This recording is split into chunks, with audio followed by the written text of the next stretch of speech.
If you're a high-performing professional, layoffs don't usually happen because of performance. They happen because of positioning. And in today's market, waiting until the announcement is too late. In this video, we're walking you through the exact career protection plan we give our private clients, so you'll never be caught unprepared. Now, for those of you who watch the news or read the news, listen to the news, you know that last year there were 1.1 million layoffs in the US alone. And in this first 6 weeks, there have been over 30,000 more layoffs. Thinking about layoffs and being proactive about them is really important. By the end of this video, you'll know how to identify your real risk level before leadership says anything, the positioning shift that protects high earners during cuts, and the 90-day pre-layoff strategy that keeps your income and your options secure. This isn't panic advice, it's high-level career insurance. The first point that I think is so important to make is that you want to assess your real risk without guessing. So most professionals and executives misjudge their vulnerability. They overestimate performance and the job security that they get from that performance, and they underestimate their structural risk within an organization. Performance does not equal protection. High performers are cut just the same as low performers when roles are redundant or misaligned.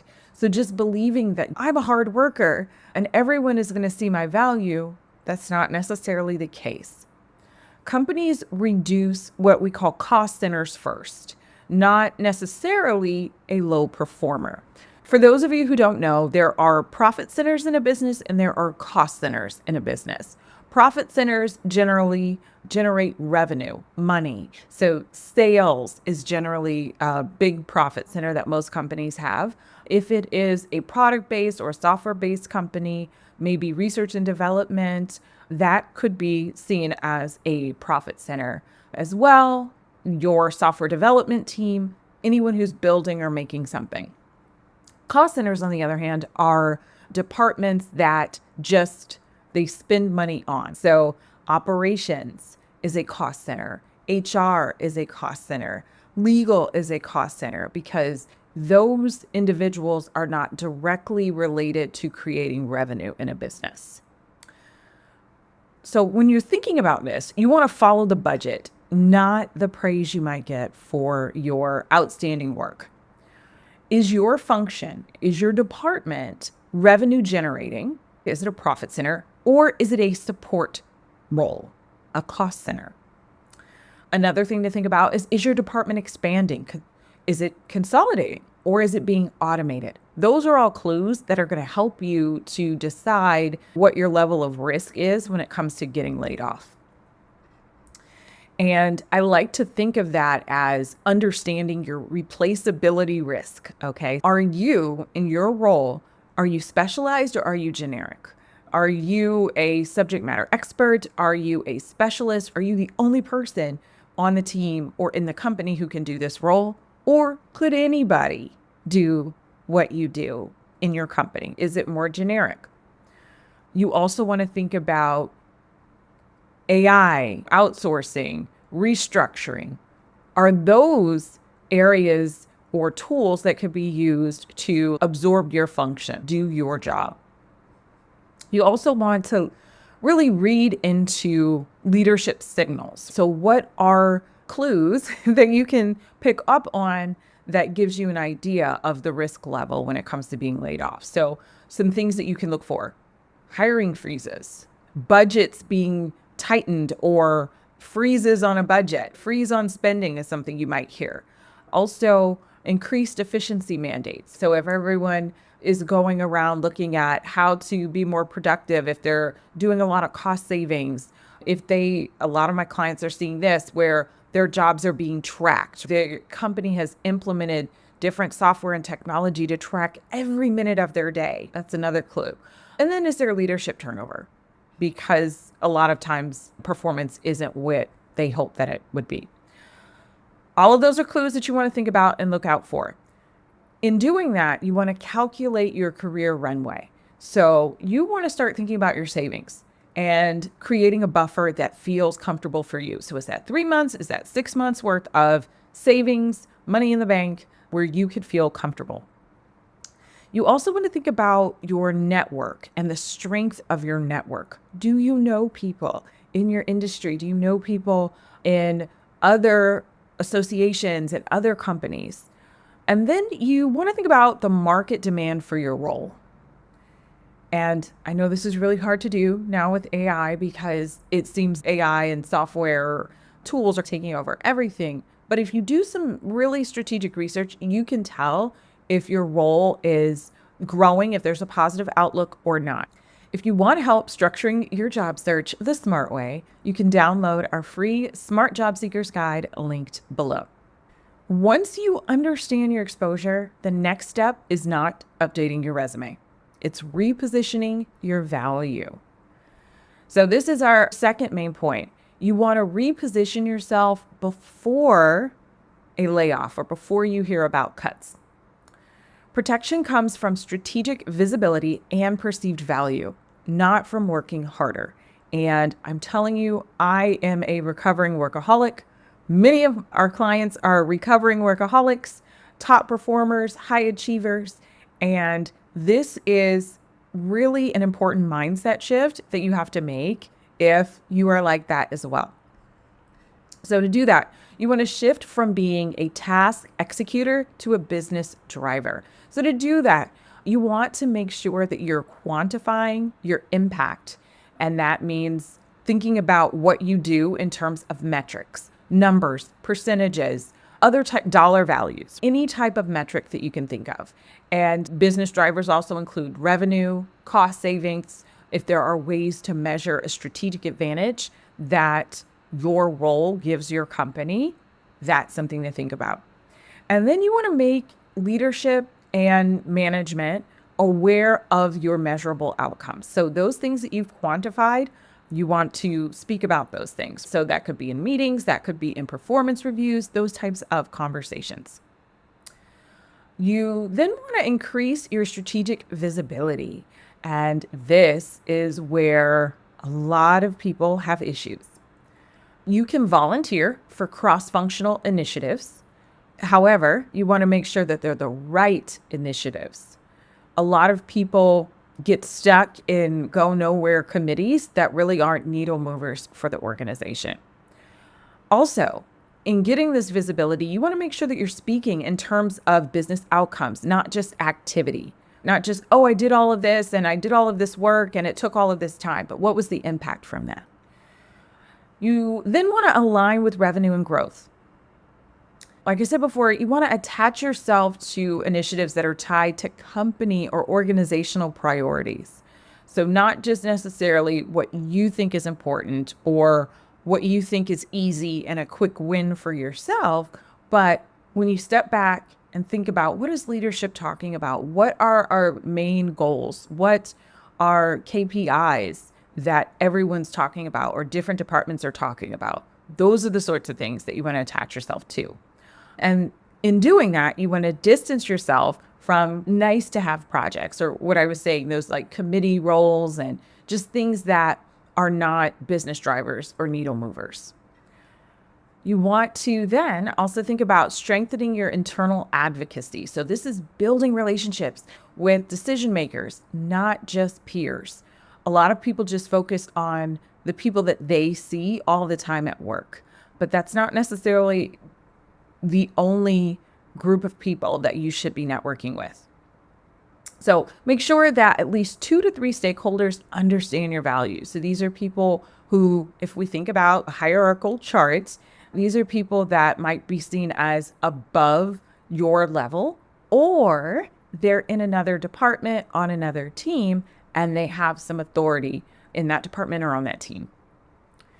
And so you then want to make sure that you're documenting all of your wins. And another mistake I see is people are like, yeah, it's all up here and I remember everything that I do. Please free yourself, free your mind, and get all of that on paper or on software of some kind, your favorite notes app, to capture the metrics, the results, and all of that proof of how you make an impact. It's important to do this before a layoff happens or your access to different programs and systems disappears. Another thing that you can do is you can update your LinkedIn profile proactively. I hear this a lot. People say, I don't want to update my LinkedIn profile because I don't want people from my job to see that it's updated and think I'm looking for a job. Valid concern. There are ways that you can update your LinkedIn profile that don't trigger everyone in your network and that don't look suspicious. And that's what we help our clients with. So in a downturn, companies protect what they perceive to be essential. Your job is to make your value undeniable. You want to be seen as essential. And then finally, you want to build external leverage before you need it. The safest position during layoffs is a position when you have options. First, you want to activate your network, not just announce things to your network. So do some quiet reconnections. Just check in with people, see how things are going for them. So think about former colleagues, coworkers, people that you know from professional associations, even other people in your company, especially if you work for a large company. Oftentimes, if they are doing a layoff, there is the potential to apply for other roles within the company. Doing those reconnections is important. You want to think about having industry conversations, specifically people in your same industry, if you want to stay in your industry, or you can also speak to people in other industries if you're interested in making a career change. And you want to focus on having a values-based approach in these conversations. So you don't want to come across as you are desperate or you need a job yesterday. That's not the energy that you want to put out in these conversations. So think about your positioning. If you do want to start applying for roles proactively, which can be a smart thing to do before any layoff actually happens, you can be strategic about it. So don't just have the spray and pray approach when it comes to your applications. You can refine your brand narrative. And this is really important if you're an executive, but it's definitely important for everyone else as well. But if you're an executive, there's more competition. So that's why you have to be even more intentional about what you do. You want to clarify your leadership value proposition. We could talk for many hours about a value proposition and creating those. I talked about a values proposition in a few videos ago, I would say, when we were talking about interviewing, and we've also talked about creating your unique value proposition in one of our podcast episodes. So if you want to get specific, you can and dig into that, but you need to clarify that for yourself. And you want to tailor messaging for your next level role, the next thing that you want to do. Another challenge people have is that their brand, their documents, everything speaks to where they are now and not where they want to go. So you have to be strategic about that. Then you want to update your digital presence. So make sure that your LinkedIn headline, for example, is aligned with the future role that you want, not necessarily the role that you have today. If you are interested in having a bio, and many executives, for example, need a bio, also bios can be great for people in creative fields. But create a bio that frames your strategic impact. Again, not just what you did, but the impact, the value that you brought to those positions. And then if you are into LinkedIn, posting some thought leadership style posts can be helpful because that subtly builds authority. And you want to be strategic with this as well. You want to pick a few topics that are within your area of expertise and kind of stick to those topics or those pillars. But posting on LinkedIn can be great when it comes to increasing your visibility on LinkedIn. You might hear from people who you haven't talked to in years. Also, you can test the market demand. So you can proactively do some informational interviews. We've got a great podcast episode on that and how to conduct informational interviews. Again, you want to make sure that you're bringing the right energy. You're not coming off as desperate or I need a job yesterday. None of that. Also, having recruiter conversations. So, we work with our clients to find the right recruiters and executive search consultants that can help them in a job search, whether it's an active job search or a passive job search.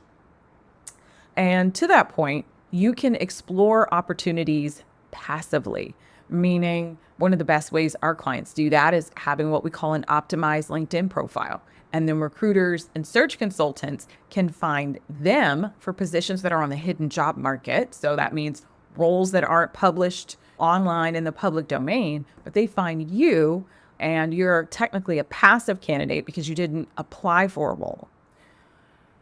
You also want to make sure that you are protecting your compensation trajectory. So, a lot of people have thoughts on how much money they want to make, what their salary should be. And when you're thinking about your career, you want to be intentional about your compensation because I've had clients come to me and say that they weren't intentional and they got stuck for sometimes a decade not elevating when it comes to salary. So you don't want to wait until this kind of urgency happens and it's forcing you into a lateral move or to take a pay cut. That's why we're talking about being proactive here with this protection plan. Start these conversations with these individuals in your network while you still have leverage, meaning while you still have a job. Another dirty little secret when it comes to recruiters is they actually prefer candidates who are employed versus candidates who are unemployed. They like to feel like they're stealing you away from an opportunity or a job. And there's a kind of subconscious bias that if you're looking for a job, sometimes that something might be wrong with you or you're not the best candidate. So you want to make sure that you are thinking about your leverage there. Layoffs are most damaging when you are being reactive. They are least damaging when you already have momentum. So this plan is helping you to create some momentum before a layoff actually happens. If layoffs are coming, the goal isn't panic, it's positioning. First, assess your real risk level. Second, you want to reposition your value internally. And third, you want to build external leverage before you need it. The professionals who struggle after layoffs are the ones who waited. The ones who upgrade their careers are the ones who are prepared. If you want a structured framework that we use with our private clients, check out the resource in the description below. Don't wait for the layoff announcement. Move before the market moves you. If you found this video helpful, please be sure to subscribe to our channel and like this video.